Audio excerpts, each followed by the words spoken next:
모세를 따라서 출애굽한 이스라엘 백성들은 하나님의 놀라운 능력을 경험하죠. 뒤늦게 황급히 쫓아온 바로와 그 군대들을 바다에 다 수장시켜 버리셨고요. 백성들에게는 바다를 열어서 길을 내주셨고요. 이집트에서 10가지 재앙도 보았고요. 이스라엘 백성들은 이제 하나님의 도우심에 대한 강한 확신과 새로운 삶의 터전에 대한 희망으로 가득 차서 광야 길에 들어서게 됩니다. 그들은 광야 길 걸어가는 순간순간마다 희망으로 가득 찼을 거예요. 이집트에서의 종살이를 이제 떨쳐버리고 새로운 터전에서 어떻게 행복하게 살아갈까, 그 새 꿈을 그려가겠죠. 그런데 그들을 실제로 기다리고 있었던 광야 길은 그들이 생각했던 것 같은 그런 행복한 길이 절대 아니었죠. 가나안 땅에서의 삶을 준비하도록 하시는 하나님의 혹독한 시험이 그들을 기다리고 있었습니다. 가나안 땅에 들어가서 그 젖과 꿀이 흐르는 곳에서 너희들 행복한 대로 살기에는 아직 부족하다. 아직 준비되어 있지 않다. 하나님이 철저하게 그 마음을, 그 삶의 태도를 바꿔놓는 일이 이제 펼쳐집니다. 광야 길을 통해서, 광야에서의 삶을 통해서 이스라엘 백성들은 지금껏 가져왔던 마음을 버려야 했습니다. 하나님이 주시는 새로운 마음으로 채워야 했어요. 그런 철저한 연단을 받아야 했죠. 새로운 삶을 살아간다고 하는 것은요, 그냥 나 오늘부터 새롭게 살 거야 라고 생각만 하면 되는 게 아니에요. 예전과 같은 삶을 벗어 던져야 새로운 삶이 시작되죠. 예전의 삶을 벗어 던지는 일은 시간이 필요하고 훈련이 필요합니다. 사람들은 익숙한 대로 그냥 살려고 하거든요. 저도 좀 전에 응답송 제가 바꿔놓고 응답송 내내 부르던 대로 평화 평화로다 불러버렸잖아요. 모르셨나요? 잘못 부른 거? 저도 모르게 그냥 예전에 부르던 대로 부르는 겁니다. 광야의 40년 세월을 통해 하나님의 백성으로서의 자격을 갖춘 후에, 그 예전 습관이 완전히 바뀐 후에, 새로운 삶의 습관이 이제 몸에 익은 후에 그제서야 가나안에 정착시키는 것을 우리는 보게 됩니다. 아무런 마음의 준비가 되어 있지 않을 때는요, 이스라엘 백성들은 모든 일 앞에서 하나님 앞에 아직 감사하지 못해요. 하나님을 원망하고 불평합니다. 슬픔으로 가득 차 있던, 고통으로 가득 차 있던 옛날 생활이 오히려 편하다고 그렇게 생각합니다. 나 새로운 삶 훈련 안 할래. 그냥 옛날처럼 살래. 이렇게 어리석은 모습, 나약한 모습, 모렴치한 모습, 은혜를 모르는 모습, 이 모습 속에서 우리는 우리 자신의 모습을 발견하게 됩니다. 그리고 숙연해지게 되고요. 그럼에도 우리를 사랑하신 하나님 앞에 감사하게 되죠. 우리는 대부분 스스로에 대해서 관대해요. 너무나. 연단 받아야 하고 시험 받아야 하고 훈련 받아야 하는 것에 대해서 너무나 관대해요. 스스로에 대해서 이렇게 생각합니다. 나는 잘 알아. 잘 알고 있어. 시험 많이 받았어.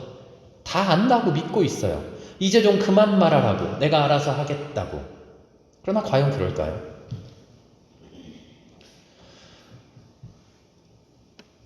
이전에 풍요로웠던 이집트의 고기가마, 그 곁을 떠나지 못해요. 갑작스럽게 나오느라고 먹거리를 준비하지도 못하고 떠나왔는데, 홍해를 건넌 후에 진을 쳤던 엘림에서도 떠나왔는데, 엘림이라는 곳은 오아시스 지역이에요. 샘이 12개나 있고 종려나무가 70그루나 있다고 하는 그런 곳이에요. 그런 모든 곳을 떠나왔는데 그 떠나온 이유를 지금 모르는 거예요. 예전에 그 풍요로웠던 것들, 예전에 누릴 수 있었던 것들을 왜 버리고 굳이 광야로 들어왔는지 이들은 지금 이해 못하고 있어요. 이곳에서 배워야 하는 것, 이곳에서 훈련해야 하는 것, 이곳에서 내가 얻어야 하는 것에 대해서 제대로 모르고 잃은 것, 내가 두고 온 것, 그것만 지금 생각하고 있는 것이죠. 이스라엘 백성은 처음에 육신의 물질적인 풍요로움에서 떠나서 물질적인 부족함, 육신적 가난함을 경험함을 통해서 이제 내가 어떻게 바뀌어야 하는지를 배우기 시작합니다. 마음으로 바뀌는 것은 어려운 일이어서요. 제일 처음 시작하는 첫 단계의 훈련이 몸으로 배우는 일이었던 거죠. 어려움에 처하게 되면 사람들은 제일 먼저 하는 두 가지 행동이 있다 그럽니다. 그것은 그 상황을 회피하려고 하는 것하고요. 그 상황의 책임을 다른 사람에게 전가시키려고 하는 것 두 가지죠. 이 어려운 일이야? 그럼 나 이 어려운 일 안 할래. 그러면서 그 어려운 일을 피할 수 없을 때는 누구 때문에 이런 거야? 적극적인 해결 방안을 모색하려고 하는 게 아니라 그 어려움을 뚫고 지나려고 하는 게 아니라 이 어려움을 뚫고 지나감으로써 내가 어떻게 새로운 사람이 되고 나에게 어떤 유익이 오고 그것을 생각하는 게 아니라 이 어려움을 피하고 누구 때문에 이렇게 어려워졌는가 탓하려고 한다는 거죠. 이스라엘 백성들 역시 똑같이 그랬습니다. 차라리 이집트에서 배불리 먹을 걸 모세 때문에, 아론 때문에 내가 속아서 괜히 따라왔다. 이 모든 것이 당신들 책임이다. 나 다 굶어 죽게 생겼다.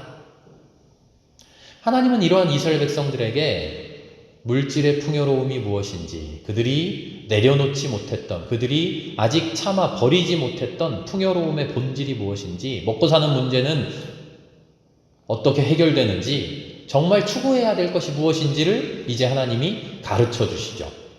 뭘로 가르쳐 주셨을까요? 하늘에서 만나를 내려주십니다. 우리는 하나님께서 내려주신 만나를 이야기할 때 물질적으로 부족한 이들에게, 먹을 것이 없던 이들에게 하나님이 하늘에 먹을 것으로 채워주셨다. 하나님 얼마나 은혜로우시냐, 하나님 얼마나 자비로우시냐. 우리도 똑같이 먹을 것 없을 때, 부족할 때 하나님이 하늘의 것으로 다 채워주실 것이야, 이렇게 생각합니다. 그리고 하나님께 기도하죠. 하늘의 만나로 나를 채워주십시오. 훌륭한 신앙입니다만 거기에 그쳐서는 안 되죠. 하나님이 우리에게, 이스라엘 백성들에게 만나를 내려주신 이유는, 그 만나의 사건을 우리에게 전해주시는 이유는 너 부족할 때, 너 배고플 때 배고부르게 해줄게 하는 그 이야기 이상의 이야기가 있는 것이죠. 출애굽기 말씀을 보면 하나님 이렇게 이야기하셔요. 너희에게 먹을 것을 하늘에서 비처럼 내려줄 것이다. 하늘에서 비처럼 내려줄 것이다. 와, 공짜로 하늘에서 두두둑 떨어지나 보다? 아니요, 그런 이야기가 아니에요. 비는 누구에게 내립니까? 필요한 사람에게 내리나요? 모든 이에게 공평하게 내립니다. 성경은 하늘에서 내리는 비, 하늘에서 내리쬐는 햇살, 그 이야기를 할 때 반드시 한 쌍으로 같이 이야기하는 게 있어요.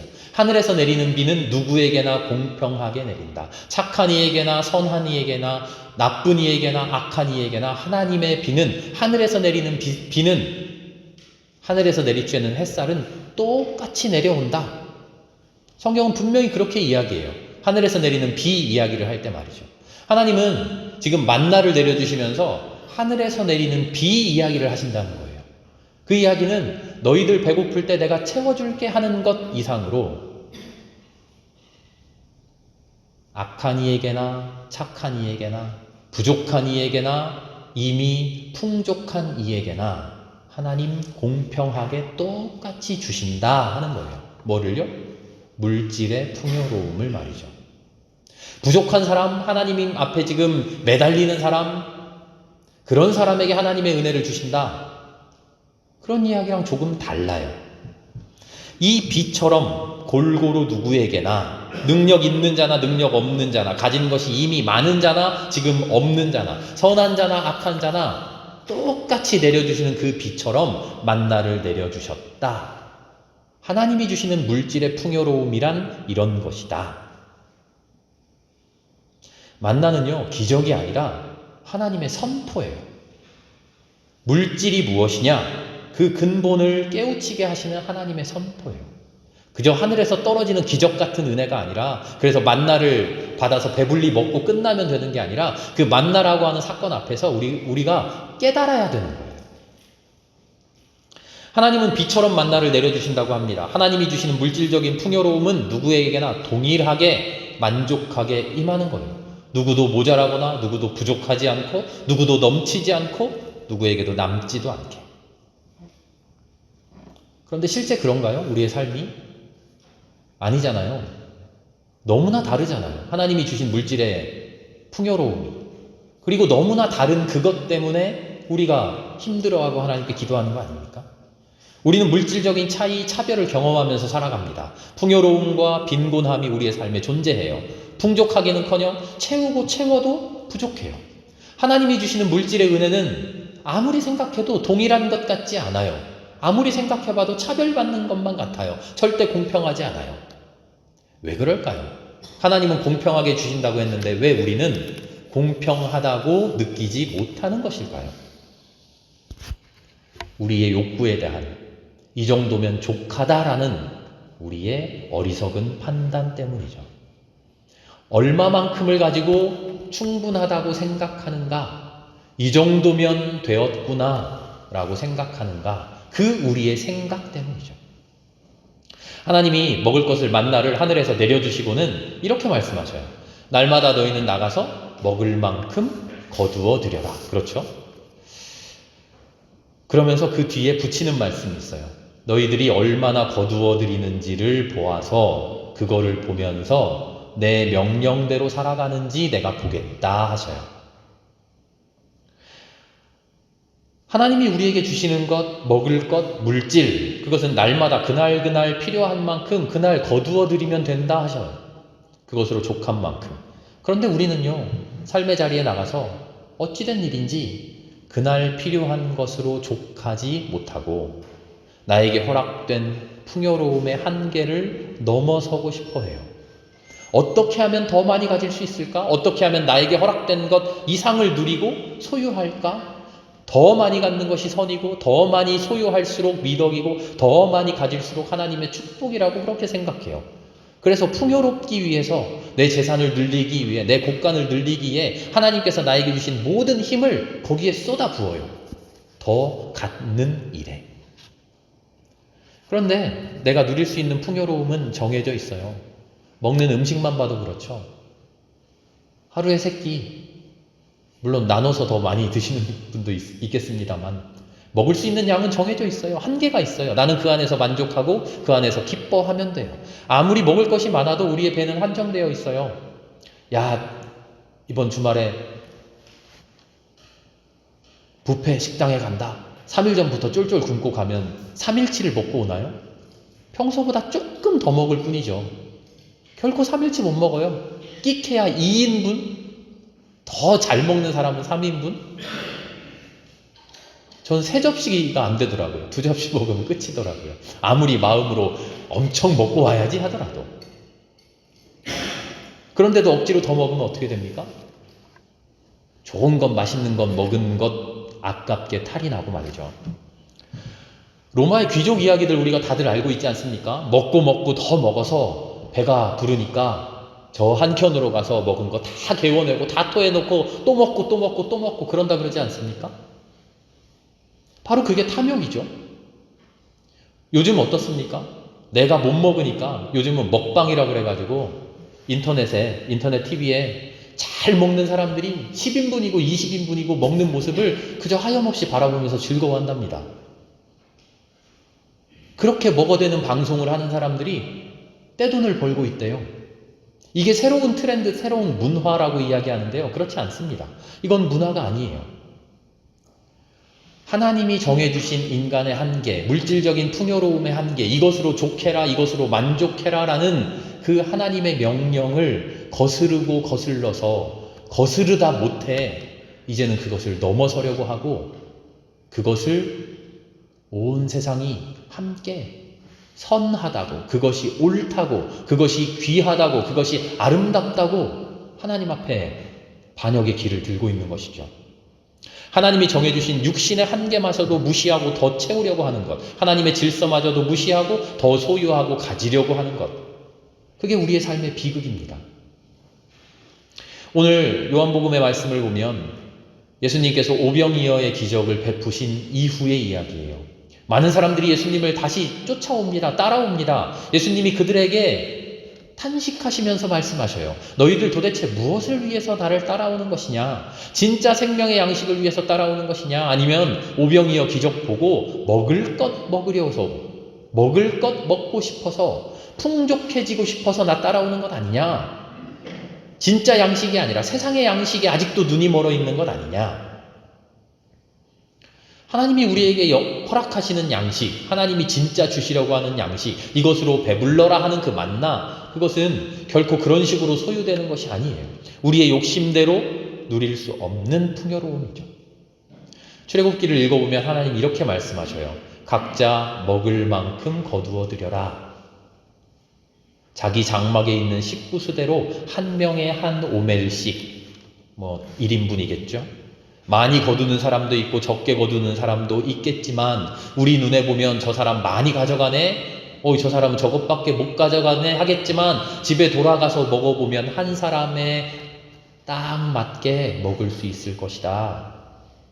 놀랍게도 많이 거둔 사람도 남지 않고 적게 거둔 사람도 모자라지 않았다. 성경은 증언하죠. 그러나 억지로 많이 쌓아둔 사람, 그 사람들 어떻게 되었다 그러죠? 다음 날 아침 항아리를 열어보니 다 벌레가 나고 악취가 풍기며 뜨거운 해에 다 녹아버렸다. 저마다 합당한 노력을 할 때, 저마다 합당한 수고를 할 때 주님 우리에게 필요한 양식을 주십니다. 우리의 능력이 많아서 많이 거두어들인 것 같아도 나에게 필요한 만큼이어서 결코 남지 않습니다. 내가 능력이 모자라서 적게 거두어들인 것 같아도 그것 역시 나에게 필요한 만큼이어서 결코 모자라지 않습니다. 모자라다, 충분하다, 부족하다, 혹은 남는다, 이런 생각들은 우리 인간들의 어리석은 판단일 뿐이죠. 우리는 어떻게 해야 됩니까? 우리에게 허락된 것 이상을 소유하기 위해서 더 많은 노력해봐야 더 얻을 것은 없습니다. 우리에게 허락된 것, 우리에게 필요한 것, 그 이상의 만나 우리가 아무리 가지고 있어도 그것은 우리의 풍요로움이 되지 못한다는 거죠. 오늘 나에게 필요한 것, 오늘 나에게 허락된 것, 그것 이상으로 힘을 들여서 힘써 일해서 2일분, 11분, 한 달치, 1년치 오늘 왕창 나에게 모아들여서 이게 나의 복인 것 같고 이게 나의 축복인 것 같고 하나님이 나에게 주신 은혜인 것 같으나 다음날 열어보면 썩고 악취가 나고 다 녹아버렸다는 것이죠. 그냥 없어졌다는 게 아니라 썩고 악취가 난다는 거예요. 나의 그 모든 노력이, 나의 그 모든 땀방울이 하나님 보시기에 추하고 냄새나는 것이라는 거죠. 어디까지가 아름답고 어디까지가 향기로운 일일까요? 나의 것을 위해, 나의 만족한 것을 위해 일할 때 거기까지가 아름답고 거기까지가 향기로운 노동이죠. 우리에게 허락된 것 이상을 소유하기 위해서 우리 많은 노력해봐야 소용없어요. 내 곳간 안에, 내 창고에 아무리 쌓아두어봐야 소용없어요. 결국은 토해내야만 하는 쓰레기에 불과하죠. 그럼 우리는 뭐 어떻게 해야 됩니까? 어떻게 하며 살아가라는 겁니까? 무엇을 위해 노력해야 됩니까? 오늘 먹을 것 위해서 딱 일하고 그럼 쉬어야 됩니까? 무엇을 목표로 살아가야 합니까? 무엇으로 삶의 행복을 찾아야 됩니까? 진짜 풍요로운 뭡니까? 하나님은 우리에게 바로 그 고민의 시간을 남겨주시는 겁니다. 내가 먹을 양식의 만나를 거두어 드렸습니다. 이것으로 먹으면 족합니다. 더 많이 거두어 드려봐야 이것은 내일 썩어버립니다. 그런데 지금 해는 아직 중천에 떠 있습니다. 아직 나에게 시간은 많이 남아 있습니다. 우리는 바로 이 시점에 고민하라는 겁니다. 이제 뭐 할까? 이제 뭐 할까? 지금까지는 어떻게 했습니까? 내일 썩어버릴 것인데 이것이 나를 행복하게 해줄 것인 양 착각하고 내일 썩어버릴 만나를 위해 남은 모든 시간을 여기에 투자했어요. 그리고 내 곳간에 쌓아두었죠. 그리고는 행복해했죠. 그런데 오늘 만나 이야기를 통해, 생명의 양식 이야기를 통해 예수님 우리에게 말씀하시는 겁니다. 너를 위해 필요한, 너에게 족한 일을 하고 난 그 시점에 그 다음의 시간들을 무엇을 할까 이제 고민해보아라. 그 다음의 시간을 나를 위해 아무리 쓴들 그것은 냄새나고 썩어버릴 시간에 불과하다. 이제는 그 시간을 다른 일에 써보아라. 제자들이 예수님께 묻습니다. 무엇을 하여야 됩니까? 하나님의 일을 하기 위해서는 무엇을 해야 하나님의 일을 하는 겁니까? 그랬더니 예수님의 대답이 너무나 단순합니다. 하나님께서 보내신 일을 믿어라. 그게 하나님의 일이다. 예수님을 믿어라. 하나님의 일이 뭡니까? 라고 물어봤는데 무엇을 할까요? 라고 물어봤더니 예수님이 마음 이야기를 하셨어요. 무슨 일을 할까요? 라고 했더니 예수를 믿어라. 하나님을 믿어라. 하나님의 일은요, 무슨 일을 하느냐, 그 행동이 중요한 게 아니라 어떤 마음으로 사느냐, 그게 중요한 일이죠. 무엇을 믿고 있느냐, 그 마음의 상태라는 거예요. 믿는 것이 곧 일하는 겁니다. 가장 중요한 일은, 우리가 할 수 있는 가장 중요한 일, 가장 아름다운 일은 내 마음속 깊이 하나님을 믿고 있는 일이에요. 그게 우리가 할 수 있는 최고의 일입니다. 제자들은 아마 이렇게 대답했을 겁니다. 오늘 우리도 이렇게 대답할 수 있어요. 그까진 일 못합니까? 우리 맨날 하고 있는데요. 우리 하나님 잘 믿고 있어요. 아니요. 솔직하게 마음속 깊이 생각해 보세요. 제일 어려운 일이 바로 이 일입니다. 마음속 깊이 하나님을 믿고 있는 일. 그렇게 믿는 사람은 영생을 가진다, 예수님 말씀하십니다. 믿는 것으로 이미 영생을 소유하게 된다. 영생은 죽지 않고 사는 것 아니죠. 100살, 200살 사는 게 영생 아닌 줄 우리는 잘 알고 있습니다. 예수님이 영생이라고 말씀하신 것은 죽지 않는 생명입니다. 그럼 다른 말로 하면 죽는 생명이 있다는 거잖아요. 그 죽는 생명은 뭡니까? 썩어져 버릴 나의 것, 그것을 위해 아등바등 일하고 있는 그 생명이죠. 그게 죽은 생명이죠. 나의 남은 삶을 죽은 생명으로 살아갈 겁니까? 아니면 남아있는 나의 삶을 진짜 살아있는 생명으로 살아갈 겁니까? 예수님이 오늘 우리에게 던지고 있는 질문입니다. 여러분, 힘내서, 힘써, 애써, 수고하여 하루 종일 일합니다. 내 가족을 위해, 나를 위해, 이 사회를 위해 열심히 일합니다. 그러나 그 열심이 어디로 돌아가고 있습니까?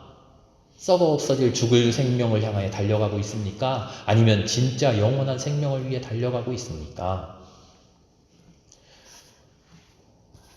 조상들은 만나를 먹었으나 죽었다. 예수님 말씀하시죠. 맞아요. 육신의 양식을 아무리 배불리 먹어봐야 그 영을 채우지 못하면 우리는 곧 죽고 맙니다. 그러나 생명의 양식인 예수님을 먹으면 죽어있던 새 세상이 열리게 되죠. 세상을 바라보는 새로운 지평이 열리게 됩니다. 적은 것으로 만족하게 되고 내 나머지 시간을 많이 모으기 위해 허비하지 않게 되고 하나님을 깊이 생각하게 되고 하나님이 원하시는 일이 무엇인지 고민하게 되죠. 나를 위하여 나의 창고를 가득 채우던 내가 내 가족을 위하여, 내 장막의 식구를 위하여, 내 이웃을 위하여 만나를 모으는 새로운 사람으로 변화하게 되겠죠. 예수님이 온 삶을 두고 고민하고 상상하고 마음에 그리고 이상으로 꿈꾸던 하나님 나라를 고민하는 예수님과 똑같은 마음 가진 그런 사람 되겠죠. 예수님이 피땀 흘려 실천하셨던 그 하나님 나라의 실현을 위해서 우리도 한 걸음 한 걸음, 한 손 한 손 일하는 그런 사람들 될 수 있겠죠. 예수님이 살아오신 그 온 삶이 자신의 배를 채워가는 그런 순간이 한순간이라도 있었나요? 예수님의 한평생이 우리를 살리기 위해 살아오셨던 것처럼 나도 그런 예수님의 삶을 따라 살아가게 되는 것이죠. 나를 위하여, 내 풍요로움을 위하여, 내 부유함을 위하여, 내 욕망을 위하여 그렇게 살아가던, 그래서 죽어있던 내가 사라지고 살아있는 나로 다시 태어나게 되죠. 그렇게 영생을 얻게 됩니다.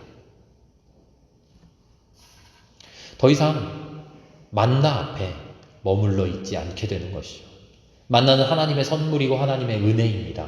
그러나 하루 종일 그 만나를 주워 담는 데만 정신 팔려 있으면 안 됩니다. 이제 충분하구나 하고 일어서서 세상을 바라봐야 되죠. 평생을 내 만나 죽는 데에만 투자하면 안 됩니다. 눈을 돌려야 됩니다. 그러면 우리의 눈에 새로운 광경이 펼쳐집니다. 만나를 죽지 못하고 있는 이들, 죽고 싶으나 손이 불편한 이들, 주우러 나가고 싶으나 움직일 수 없는 이들, 주운 만나를 빼앗기는 이들, 만나를 담을 바구니조차 없는 이들, 그 만나를 먹을 힘조차 없는 이들, 함께 들에 나와 있는 우리를 바라보게 됩니다. 나만 바라보던 삶이 우리를 바라보던 삶으로 바뀌게 되죠. 남을 도와라, 봉사해라, 헌신해라, 후원해라 하는 그런 이야기가 아니라 내 삶의 영역이 나에 머물러 있지 않고 우리로 넓혀지게 되죠. 예수님이야말로 삶의 영역을 온 세상으로 넓히신 분이었죠. 우리도 그렇게 우리의 삶의 영역을 넓혀가는 겁니다. 우리는 배부르고 싶습니다. 그래서 일합니다. 일해야 됩니다. 그러면 주님이 먹여주십니다. 그러면 배불러집니다.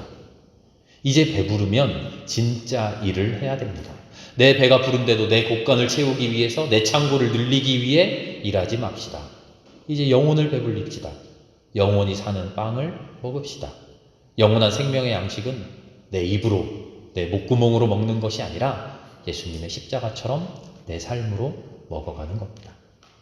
예수님이 보여주신 그 길에 우리도 들어서서 예수님이 바라보셨던 그 세상을 우리도 바라보면서 어떻게 살아가 볼까 고민하는 것, 그것이 영원한 생명, 영원한 삶을 살아가는 우리의 첫 걸음이 될 줄 압니다. 그렇게 살아가는 우리 모두가 되기를 기도합니다. 주님 감사합니다. 우리에게 일용할 양식을 허락하여 주시고 육신의 만나를 허락하여 주시니 감사합니다. 그러나 그 감사함으로만 머물지 않게 하여 주시옵소서. 우리에게 허락하신 영혼의 만나를 바라볼 수 있게 하여 주시고 예수님이 바라보셨던 그 새로운 삶의 지평을 우리도 또한 바라보게 하여 주시옵소서. 그래서 그 생명의 양식 가지고 생명의 삶을 살아가는 우리 되게 하여 주시옵소서. 모든 말씀 예수님의 이름으로 감사하며 기도합니다. 아멘.